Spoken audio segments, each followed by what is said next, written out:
Vale. Pues buenos días a todos. Como me ha presentado Mario, pues soy Irene, investigadora postdoctoral en el Real Jardín Botánico actualmente. Y nada, he preparado una charla en la que os voy a mostrar diferentes estudios en los que hemos estado aplicando pues diferentes técnicas genómicas, GIS o HiSeq. Y nada, espero que os resulte interesante. A ver, un segundo. Las dos técnicas que he implementado en estos estudios pues son Genotyping by Sequencing, GBS, y HiSeq. Ambas son técnicas de secuenciación masiva. No sé si las conocéis o no, pero bueno, las voy a describir brevemente. En GBS,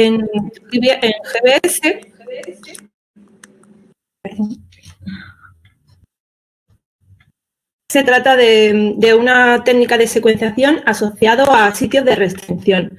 Son las enzimas de restricción las que fragmentan el ADN y esos fragmentos de ADN son los que secuencian. Entonces, tienes una representación reducida del genoma, pero vas, digamos, a ciegas. No sabes qué fragmentos de ADN has secuenciado. Al lado contrario estaría HiSeq, que es una secuenciación dirigida. En HiSeq, previamente, tú tienes tu ADN, lo fragmentas y gracias a unas sondas de las cuales conoces las secuencias, tú diriges tu secuenciación hacia esos fragmentos de ADN que te interesan.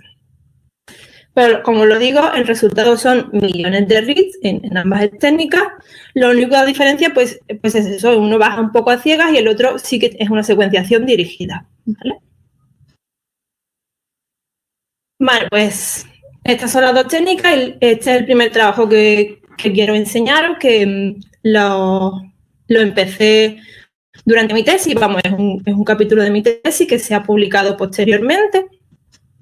Y trata de contarnos la historia de colonización de una especie endémica de las Islas Canarias, de la Batera cerifolia. ¿Qué tenemos? Pues es una especie que está distribuida por 6 de las 7 islas del archipiélago.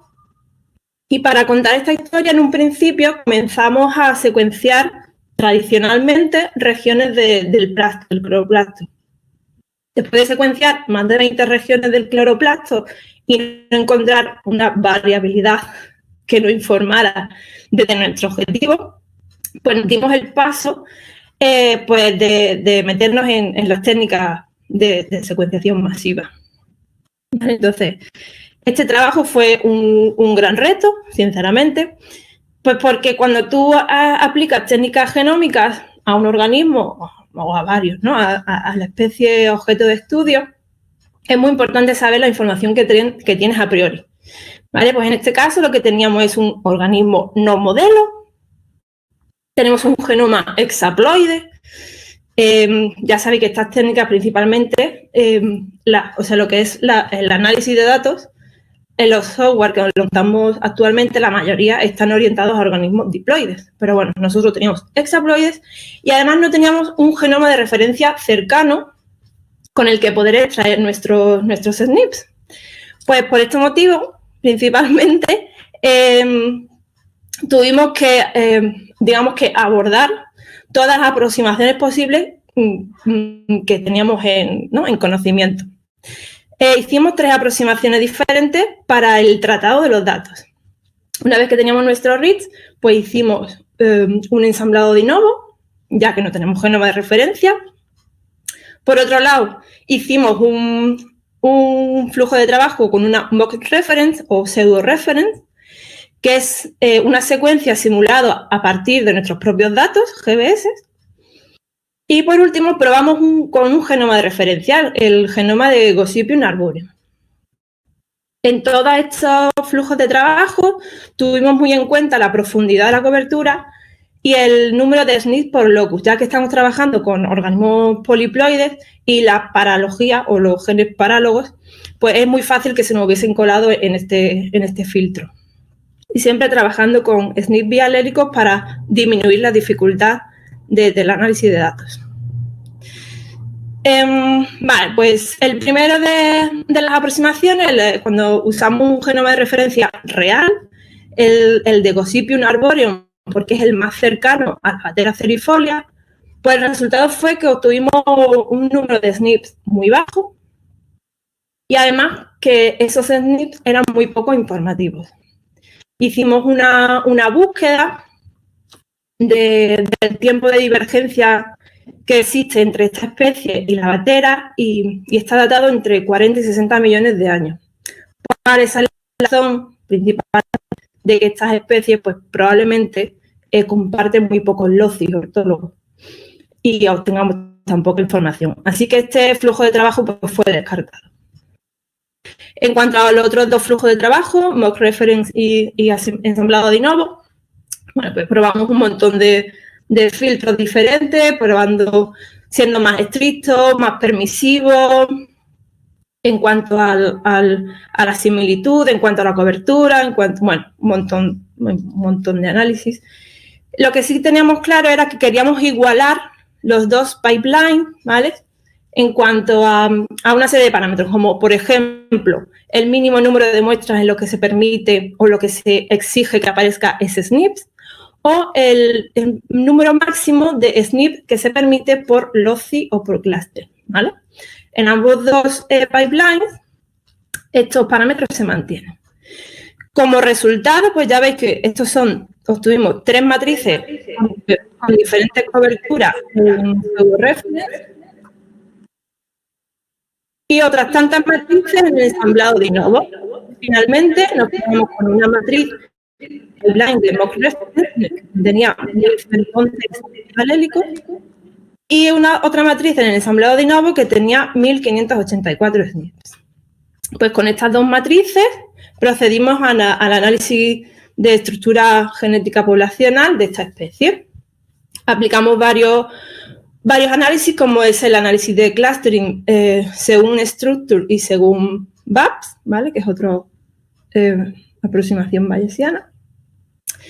Y de manera general podemos comprobar que ambos pipelines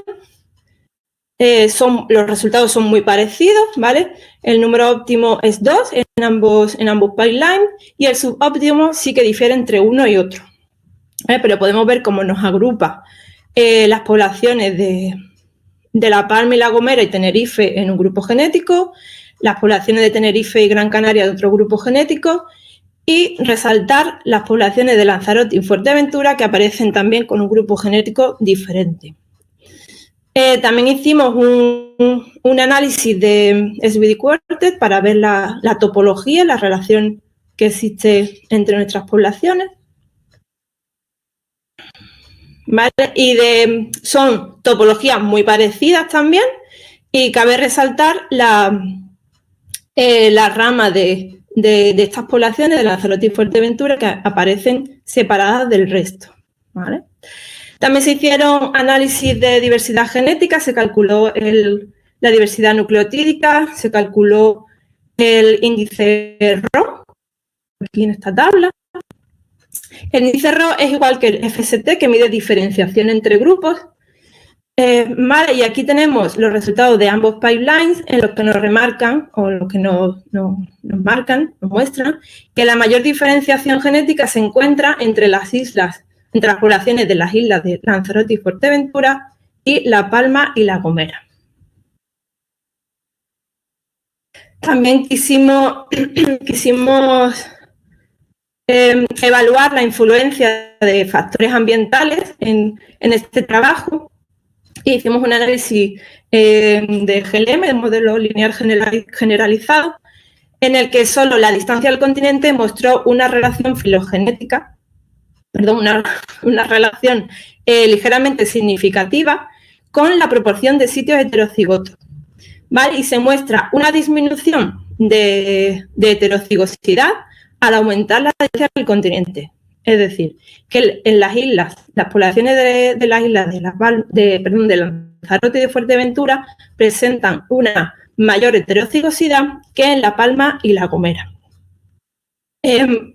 Con todos estos datos, más la parte ecológica, que no he mostrado aquí porque me he centrado más en la parte genómica, aparte entonces con la ecología, con la geografía y con los datos genómicos, pudimos evidenciar que la colonización de la Bateria cerifolia en el archipiélago canario ha sido por Stepping Stone. Tenemos una clara separación de las poblaciones más antiguas de Lanzarote y Fuerteventura, donde además tenemos mayor diversidad genética, que puede ser signo de que son poblaciones ya más establecidas. Este patrón de diversidad genética va disminuyendo a lo largo del eje longitudinal hasta llegar a las islas más jóvenes, La Palma y La Gomera, donde además la diversidad genética es menor, que podríamos estar frente a un evento de colonización reciente. ¿Vale?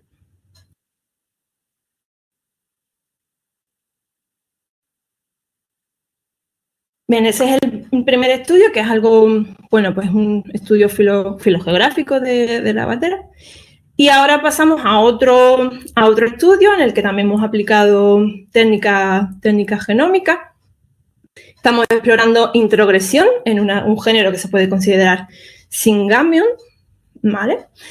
¿Qué es un Syngamion? Pues es un grupo de especies,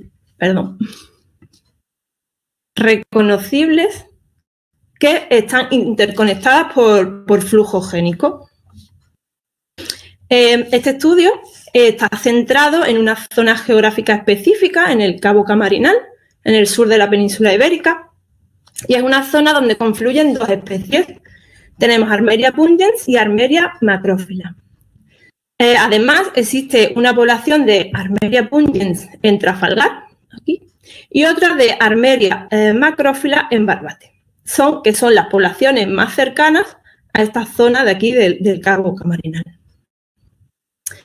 Pues en un viaje previo descubrieron en esta zona una población supuestamente pungens, pero que presenta una morfología diferente.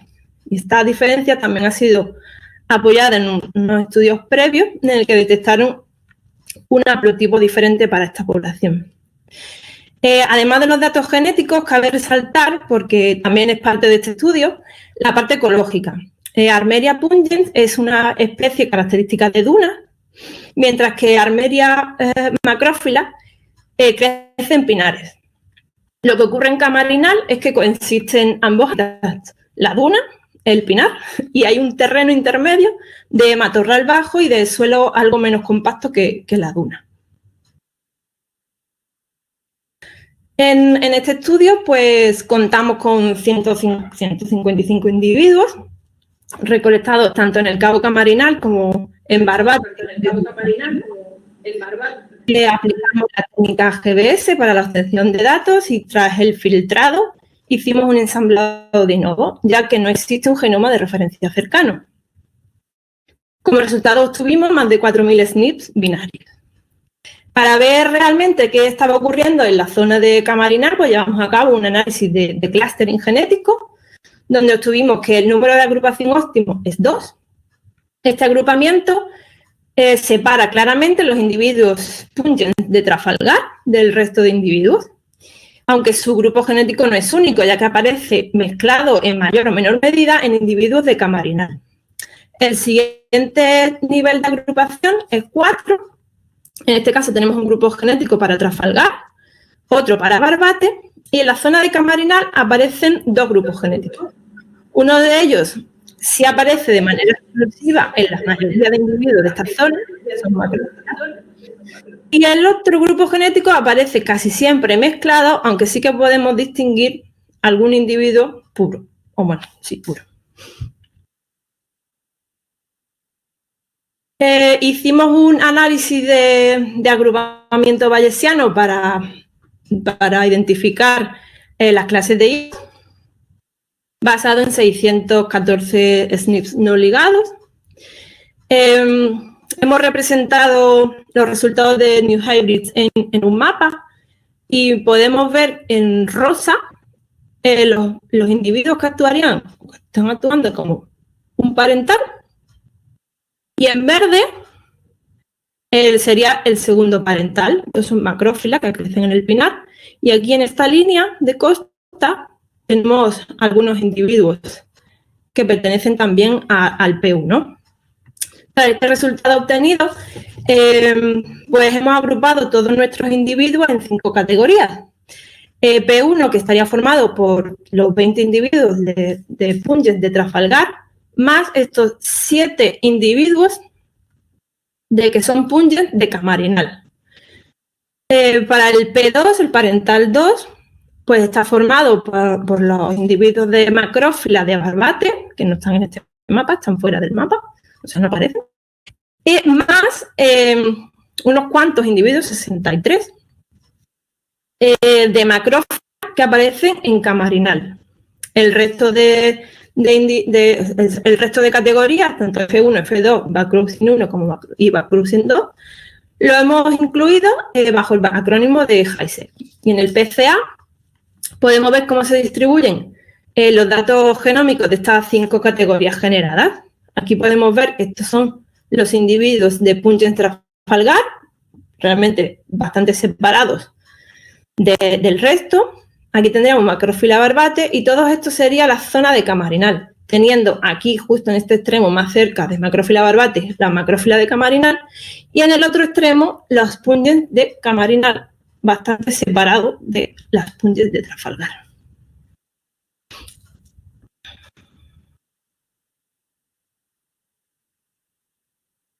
Vale.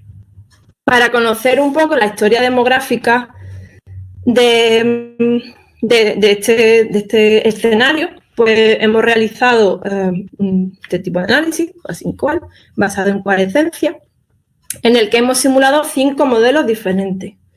Hemos simulado un modelo sin flujo génico, un modelo con flujo constante, desde la separación, la divergencia de Armeria pungens con Armeria macrófila.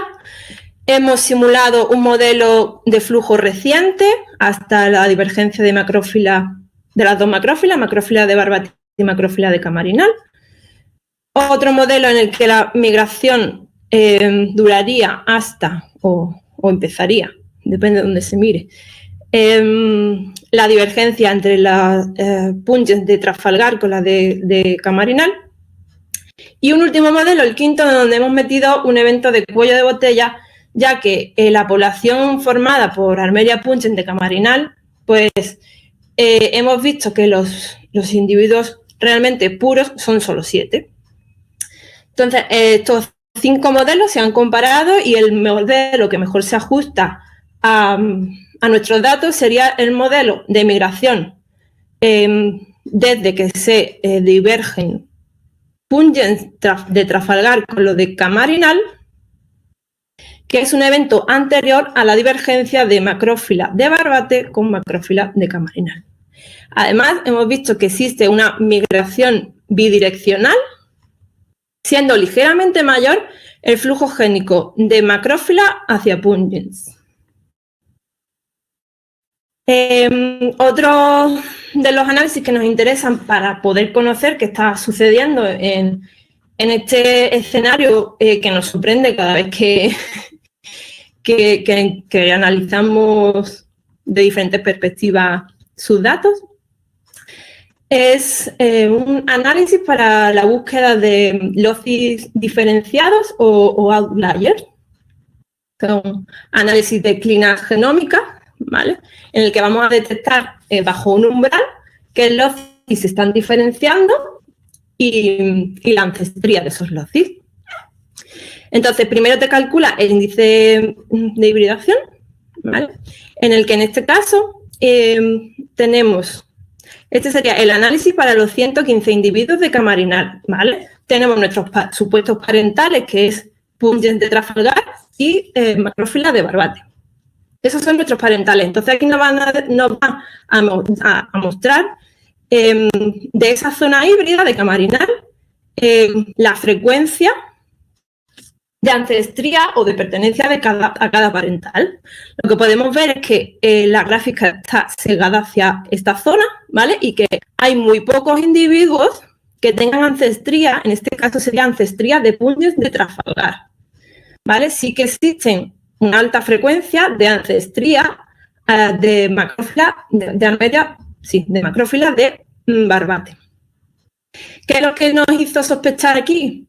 Pues nos hizo sospechar que los individuos de Pungens que están en Camarinal difieren bastante de Pungens de Trafalgar, que no es lo que ocurre con la especie de Macrófila, en el que sí que existen individuos con ancestría de esta especie. Además, bueno, pues después de calcular el índice de hibridación, hemos buscado outliers. Perdón. Hemos encontrado 171 outliers, alfa que se llama, que es un parámetro que mide la dirección de la introgresión. ¿Vale? Y hemos encontrado que 116 SNPs outliers tienen un porcentaje de ancestría de Armeria pungens, mientras que 55 lo tienen de Macrófila. Y a su vez el parámetro beta, que mide la tasa de transición, digamos que la pendiente de la clina, pues nos sale que tenemos 4 outliers beta que son negativos, lo que nos dice que nuestra clina genómica es amplia, no es abrupta, y que permite una introgresión más ligera. Perdón, porque yo no sé qué estoy haciendo. Aún así, es muy pequeña nuestra tasa de transición. Además, ahora ya sí paso a esta diapositiva, además de todos estos datos, quisimos indagar un poco en el plasto de estas dos especies, y lo que hicimos fue secuenciar un plastoma de Armeria pungens y con nuestros mismos datos GBS que habíamos generado, pues los mapeamos frente a este plastoma y obtuvimos 41 haplotipos. Hicimos una red de haplotipos para ver cómo se distribuían y lo que vimos es que en amarillo es la zona de Camarinal, ¿vale? Vemos un haplotipo único, seguimos viendo un haplotipo único en Camarinal y sin compartir, o sea, los haplotipos de los parentales no entran, digamos, a esta región. Esto lo que nos hace pensar, o la principal conclusión a la que hemos podido dar, la señal filogenética de los plastomas está muy influenciado por la geografía, que además es una hipótesis compatible con que haya habido captura plastidial. Y bueno, estos son los datos que tenemos de este proyecto, que es un proyecto que tenemos bastante avanzado, pero que todavía está sin publicar. Así que paso al siguiente estudio, que es un estudio con un enfoque diferente, está más enfocado a la biología de la conservación. Es el proyecto Eugenia. Y el objetivo general es demostrar la eficiencia de la genómica para los estudios de conservación de la biodiversidad. Entonces vamos a comparar la diversidad genómica entre los tipos de especies para poder entender la capacidad de respuesta que tienen estas a perturbaciones climáticas. El proyecto Eugenia se centra en 4 especies de la familia Euphorbiaceae. Ricinus communis, que es una especie invasora que se encuentra ampliamente distribuida por toda la península, por Baleares y Canarias, y 3 especies del género Euphorbia, que tienen diferentes grados de amenaza según la UICN. Euphorbia burgeana es nuestra especie representante de las islas oceánicas, endémica de las Islas Canarias, y aparece voy a dejar de usar el ratón. Aparece en Tenerife y en La Gomera. Euphorbia fonkeriana es la especie continental, es una especie de isla continental endémica de Baleares. Está acotada a la existencia de una única población en la Sierra de Tramontana, en Mallorca, aunque es muy numerosa, está formada por un alto número de individuos. Y está en peligro crítico y burgueana en vulnerable. En peligro crítico también está Euphorbia originosa, que es un endemismo ibérico, presente en Galicia y en Portugal.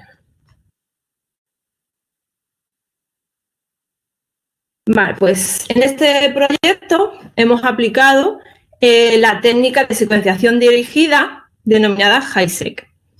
Los resultados de la secuenciación fueron muy exitosos, como podéis ver en las zonas oscuras de la gráfica, ya que la mayoría de las muestras obtuvieron un porcentaje elevado de genes capturados. En este proyecto hemos empezado haciendo un análisis filogenómico, hemos hecho análisis filogenómicos basados en secuencias para conocer las relaciones genealógicas de las especies y hemos hecho análisis poblacionales basados en SNP para conocer la estructura poblacional y la diversidad genética.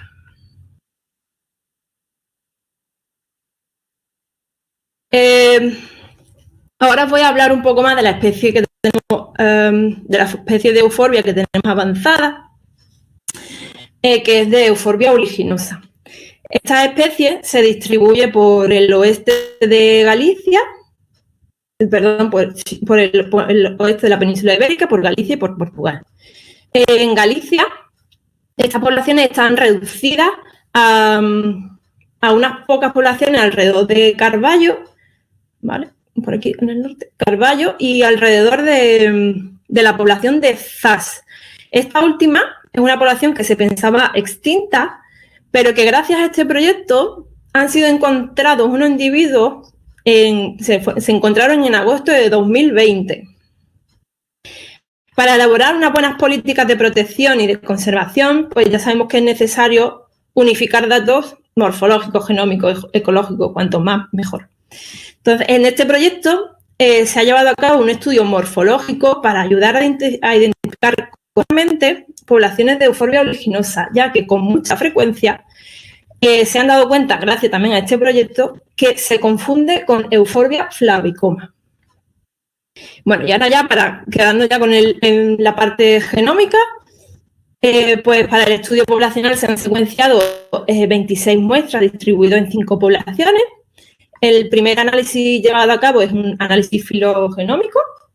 El árbol filogenético obtenido del análisis de 406 árboles de genes individuales nos muestra la relación filogenética entre las diferentes poblaciones de Portugal y de Galicia.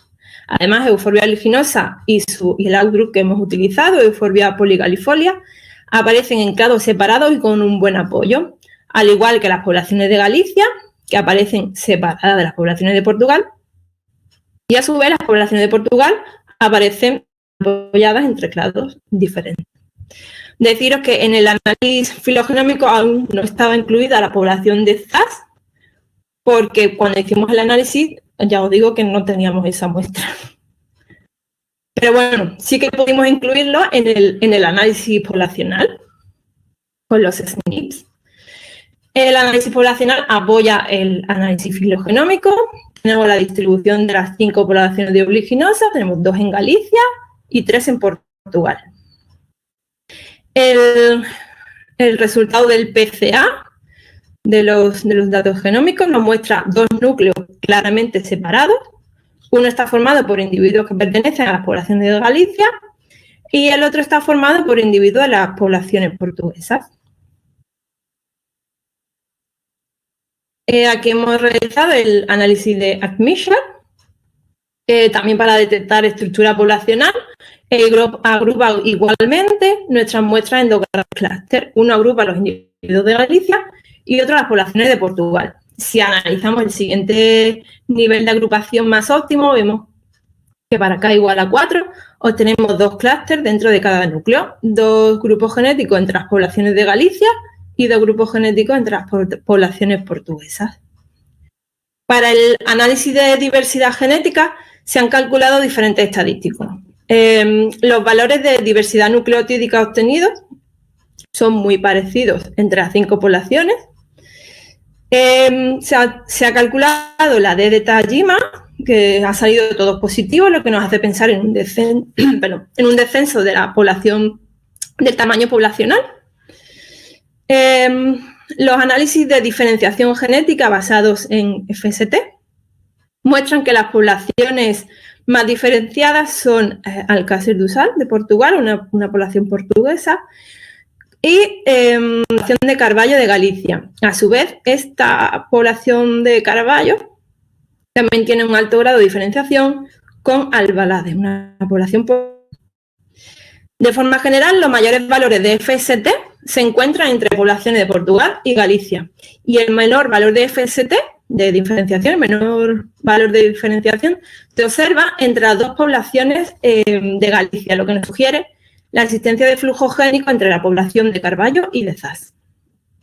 Con respecto a los resultados de la heterocigosidad, observamos que la heterocigosidad observada en general es mayor que la heterocigosidad esperada para todas las poblaciones excepto para Albalade de Portugal.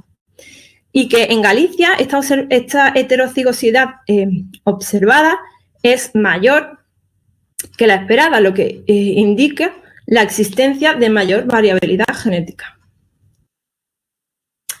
Las principales conclusiones que hemos podido sacar en este estudio del proyecto es que HiSeq nos permite obtener SNPs fiables para hacer estudios poblacionales. El análisis filogenómico muestra poblaciones muestreadas de oleaginosas separadas en diferentes clados fuertemente apoyados. El estudio poblacional diferencia claramente las poblaciones de oleaginosa de Portugal y Galicia.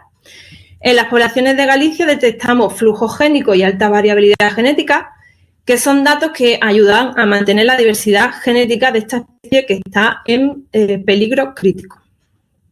Por el contrario, el valor de heterocigosidad observada en la población portuguesa indicaría cuello de botella, al igual que los datos de AD de Tajima, que indican contracción de la población. Como he dicho, en este proyecto hay involucradas más especies, como son Euphorbia funkeriana y Euphorbia boreana. Tenemos unos estudios preliminares de ambas. El estudio de Euphorbia funkeriana incluye 9 muestras de la población de Mallorca. Para el enfoque genómico hemos generado una pseudo-referencia usando nuestros propios datos y secuenciados mediante HiSeq. Y hemos obtenido 138 SNPs que hemos analizado haciendo un PCA exploratorio de la diversidad genética. Lo que hemos visto es que apunta a una grave situación de conservación con una única población natural conocida y con baja diversidad, pero son estudios preliminares. Y también hemos hecho estudios preliminares de Euphorbia burgueana, que está basado en 43 muestras distribuidas entre las islas de Tenerife y La Gomera. Y al igual que funkeriana, hemos generado una pseudo-referencia usando nuestros propios datos y hemos obtenido más de 900 SNPs. El resultado del PCA pues, muestra una mayor distribución de la diversidad genética entre las poblaciones de la especie. Este es otro proyecto en el que seguimos trabajando y en el que los datos están sin publicar. Y ya para acabar, esta ya es la última diapositiva, solo comentaros otro tipo de estudio, que es un estudio filogenómico de la familia Hypericaceae, que en el que estamos trabajando ahora, en el que queremos generar datos HiSeq, pero hemos comprobado que para este tipo de filogenómica a nivel de familia es mucho más rentable crear tu kit de sondas que utilizar a lo mejor los que ya están publicados. Entonces, estamos diseñando nuestro kit de sondas enriquecido, ya que hemos hecho una búsqueda de nuestros genes que nos interesan y lo hemos enriquecido con el kit de angiosperma, con genes del kit de angiosperma. Por ahora los que hemos tenido han sido 626 genes nucleares ortólogos de bajo número de copias, que esperemos que nos sirvan como unas sondas maravillosas para obtener la filogenia del grupo. Y nada más. Hasta aquí. You are now unmuted. Hola. Muchas gracias, Irene. A ver si puedo compartir la cámara.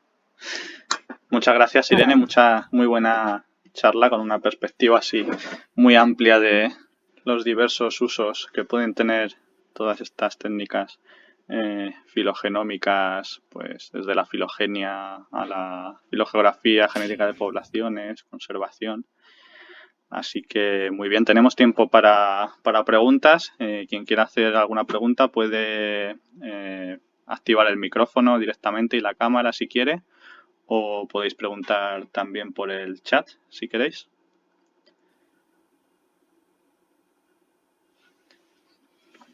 Voy a dejar de compartir pantalla, ¿no? Sí, como prefieras.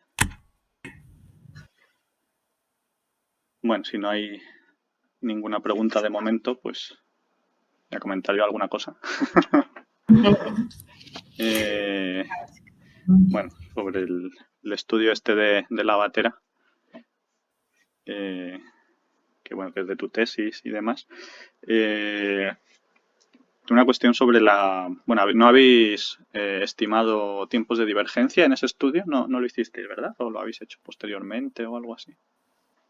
Ese estudio no, en un estudio previo con la especie hermana, con la vatera marítima, sí que está hecha la datación. Pero me refiero más bien dentro de la vatera cerifolia, ¿no? Los diferentes linajes, porque bueno, con la idea esta de la regla de la progresión, ¿no? Que más o menos pues aparentemente se cumple, ¿no? En esta especie, ¿no? Con los linajes o el linaje que diverge antes está presente en las islas más antiguas, ¿no? Sí, se te corta la voz. Sí, la verdad es que... Fuerteventura.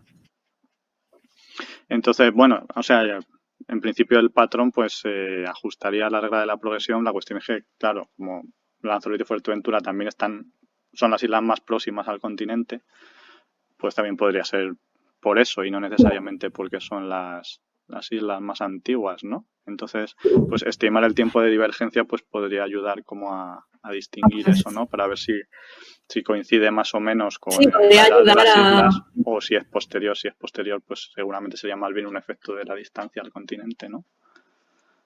No sé. Pues sí. Pues sí que estaría interesante. Probado. Siempre, bueno, datar con este tipo de datos también es a veces complicado, ¿no?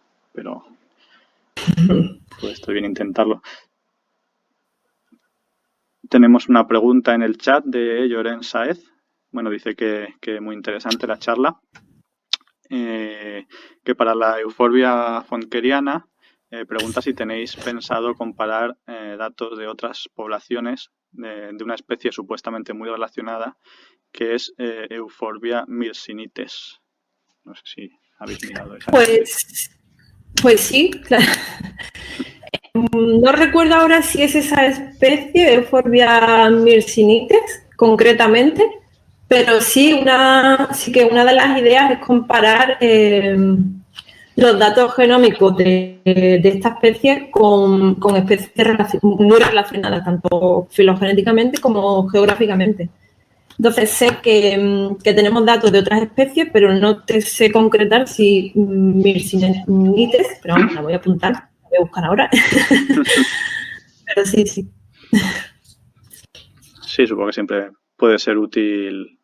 Queremos comparar, claro, el estado del genoma, porque como además funkeriana es una población muy numerosa, pero solo tenemos una población, entonces para poder ver en qué estado de diversidad tiene la especie, sí que es bueno compararlo pues con otras especies cercanas. Sí, para ver si la diversidad es alta y baja, y supongo que también va con la idea de ver si están bien diferenciadas, no como especies, o si podrían... Sí, bueno, ya sabes que uno tiene la idea, lo analiza y después va encontrando datos muy interesantes. Vale. Llorens, te da las gracias. Tenemos otra pregunta en el chat de Alba Sotomayor. Sí, ¿me oyes? ¿Se me oye? Sí, no. Rosalía. Vale. Hola, soy Rosalía Piñeiro. Hoy sí. ¿Qué tal, Irene? Te quería preguntar, en las sondas para Hypericum, que combináis el kit de Q con las sondas específicas para Hypericum, ¿habéis tenido oportunidad de comparar cómo funcionan las sondas? ¿Si funcionan mejor las de Hypericum o lo pensáis hacer? Claro, es que ahora mismo hemos enviado los datos al laboratorio, que estamos esperando que nos lleguen las sondas. Todavía no hemos podido comprobarlo. pero esperemos que sí. No sabemos si funciona una mejor que otra, no, todavía esa información no la tenemos. Porque el trabajo que vais a hacer es a nivel de... Me lo habéis contado, pero no me acuerdo ahora. Es una filogenia de Hipericum. Sí, de la familia. De la familia. De toda la familia, por eso vais a combinar... Ok, muy bien. Sí. Gracias. Nada. Bueno, en el chat teníamos una pregunta de Alba Sotomayor. Comenta que acaba de realizar un pequeño estudio en su TFM con datos de rat sequencing, incluyendo especies del género Arum, pertenecientes a diversos niveles de ploidía, y se ha enfrentado a dudas respecto a la resolución del estudio, número de SNPs retenidos o cobertura. Pregunta, ¿cuándo estamos trabajando con datos insuficientes para realizar todos los análisis que has comentado aquí? ¿Es algo altamente dependiente del sistema de estudio o de la técnica de secuenciación usada? Busqué información al respecto, pero no extraje ideas muy claras y me preguntaba si podrías comentarme desde tu experiencia cómo podría tomar este tipo de decisiones. Bueno, es decir, entiendo que con la idea de cuál sería la cantidad mínima de datos, ¿no? Obtenidos de SNPs en un estudio de rat sequencing o GBS para poder hacer análisis como los que han mostrado. Claro. Sí, te entiendo perfectamente. No sabes cuántas veces analicé la batera. Bueno, todavía sí. Pero, claro, un número mínimo, es que nadie te va a decir un número mínimo. Lo que tienes que tener en cuenta es que tienes que poner en una balanza número de SNPs y cantidad de información o missing data, ¿no? Entonces, tú puedes ser o muy laxa al momento de extraer los SNPs o muy restrictiva, ¿vale? Entonces, ¿qué es lo que hice? Yo hice un gradiente, o sea, yo puse por defecto un filtrado, ¿vale? Y después fui muy estricta. ¿Qué hice? Analizar ambos por separado y ver si los resultados. Analicé, haces un análisis de diversidad de un PCA o haces uno de estructura poblacional. Y tienes que ver si tus resultados difieren mucho o no. O si ves que aumentando el número de SNPs, la información no difiere. Si quitas SNPs, difieren mucho, tú ahí vas a ir viendo qué es lo que está pasando con tus datos, si realmente esos SNPs son informativos o no. Pero no hay una manera directa de decir, pues el número mínimo de SNP recomendado es tal. No hay. Lo que hice fue coger la estrategia de ser muy restrictiva. ¿Por qué? Pues porque me dan información, o sea, estos SNP son informativos y estoy 100% segura de que no me estoy quedando con parálogos, que no me están metiendo ruido y la cantidad de missing data, pues evidentemente también disminuye.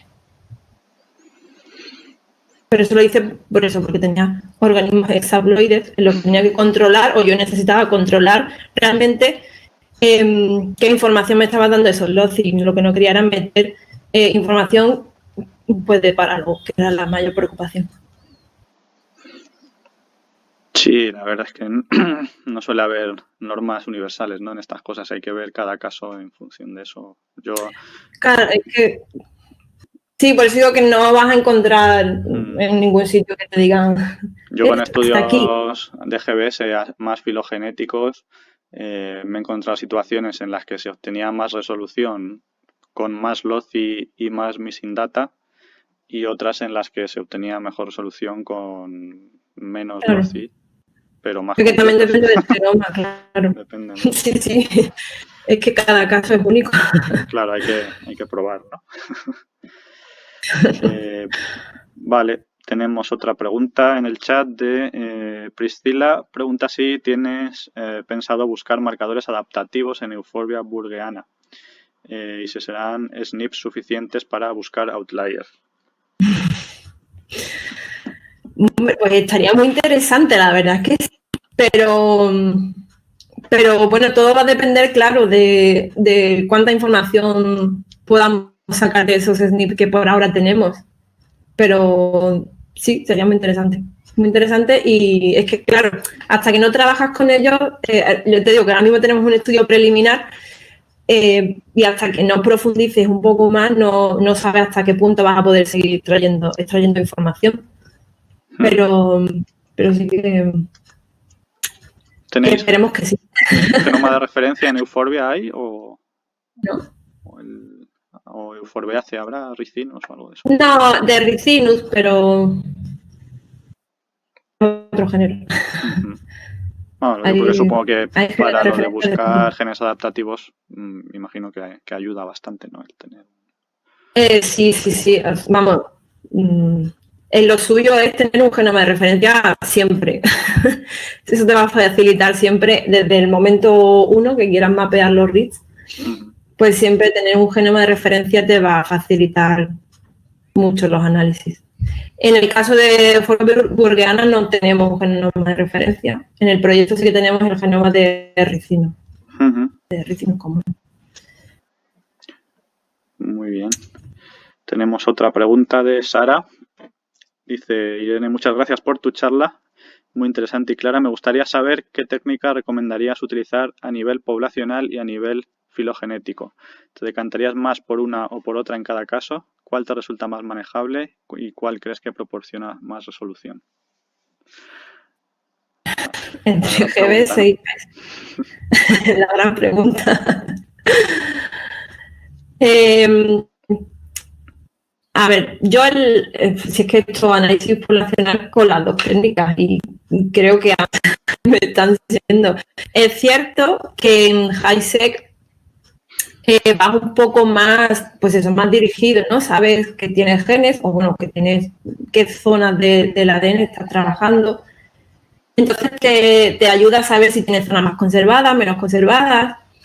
Y con GBS, por ejemplo, en el caso de los poliploides, yo creo que fue la técnica más adecuada porque, claro, con GBS obtienes fragmentos de ADN aleatorios y creo que ahí es donde puedes encontrar más diversidad entre los individuos. Pero también influyen muchos factores. Influye si conoces el genoma, influye, por supuesto, el presupuesto con el que partas. Yo creo que también es un punto importante a tener en cuenta. Pero si tienes especial interés en algo de adaptación o en estudiar algún gen en concreto, yo creo que HiSeq, pero para lo que me estás diciendo de nivel poblacional, para ver estructuras y hacer una filogenia, te diría que GBS. Pero bueno, que yo creo que ambas dos proporcionan resolución. Sí, probablemente las dos, o sea, la tendencia es esa, pero las dos se pueden usar, ¿no? Para ambos aproximaciones. Sí. Vale, tenemos otra pregunta de Pablo Aguado. Hola, muchas gracias. ¿Tenéis algún consejo para comenzar como estudiante de máster con HiSeq y GBS? Manejo de pipelines, algún curso, bibliografía indispensable. Estudiante de máster con las dos, HiSeq y GBS. Pues vale. A nivel de análisis de datos, entiendo, ¿no? Manejo de pipeline, algún curso de bibliografía, porque aparte del laboratorio, pues bueno, eso no te lo puedo decir, pero... Eso hacerlo en un laboratorio donde ya lo estén haciendo es el mejor consejo. Ya, pero bueno, a veces te tienes que enfrentar a abrir el camino. A una empresa, claro. O enviarlo a una empresa externa, sí. El manejo de los datos yo creo que es muy similar, y que es verdad que no, o sea, si aprendes unos programas para HiSeq no son los mismos que para GBS, pero yo empecé con GBS al principio más sola que la una, fue todo muy autodidacta, y encontrar un pipeline como PyRat o ePyRat, por ejemplo, te alegra la vida. O sea, es muy fácil de usar, muy fácil, ¿vale? Y es un pipeline que, por ejemplo, no puedes usar con HiSec, pero en HiSec tienes HiPiper, que también es súper friendly, súper... Así que, claro, lo suyo sería elegir una y especializarte un poco más, o sea, para empezar con una. Esa sí que es mi recomendación. Primero empieza con una y luego con la otra.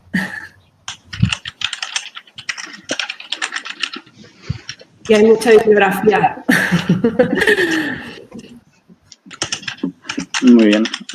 Alba Sotomayor en el chat, desde su experiencia, recomienda echar un ojo a la documentación oficial de IPIRAT, que es muy completa e ilustrativa y que también ofrece información sobre análisis posteriores y varias opciones de interés.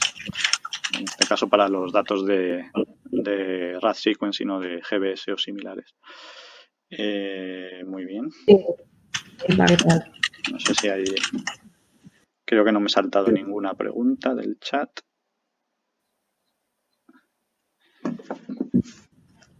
¿Alguna pregunta más? Hola, sí, Irene, perdona. ¿Sara? Continúo con la pregunta de antes, que ahora antes tenía poca cobertura, pero ahora creo que ya va mejor. Me ha quedado muy clara tu respuesta, lo que pasa es que me surge la duda. En el caso de no tener genoma de referencia y para un estudio a nivel filogenético, en ese caso, ¿qué me recomendarías? Supongamos que el presupuesto no es un problema. ¿Una filogenia a qué nivel? A nivel de, pues dentro de género, supongamos que un grupo reciente, muy reciente, con muchas especies, radiación evolutiva. Si tu interés es la filogenia, yo creo que GBS te puede ayudar más, pero simplemente por el hecho de que he dicho, ¿no? Que en GBS probablemente las regiones del ADN que rescates son regiones donde donde vas a encontrar mayor variabilidad. Pero lo que te digo, que si os metéis en HiSec porque tenéis un objetivo más a largo plazo de estudiar algo más, esos genes que vas a amplificar, creo que también te va a servir. Por ejemplo, me surge la duda de si al utilizar HiSeq resolvemos mejor el problema de los parálogos, controlamos mejor la hibridación, los test de hibridación son más fiables. En mi grupo de estudio, por ejemplo, yo estoy convencida de que debe haber muchísima hibridación y entonces, bueno, quizá utilizando HiSeq pues obtenga ciertos beneficios en ese sentido, puede ser. Puede ser, claro, puede ser porque si lo que vas a amplificar son genes, pues igual sí que te quitas precisamente ese exceso de variabilidad que a lo mejor puedes estar encontrando con GBS. Si es un grupo complejo, como pues, parece que es el tuyo, igual sí que te facilita, Sara. Sí, vale, genial, gracias. Nada.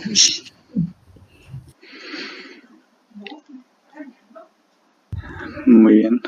Yo tenía otra pregunta pequeña respecto al estudio de Armeria que me ha resultado interesante. Bueno, la aproximación de secuenciar el genoma plastidial aparte y luego extraer, ¿no? los loci y haplotipos plastidiales.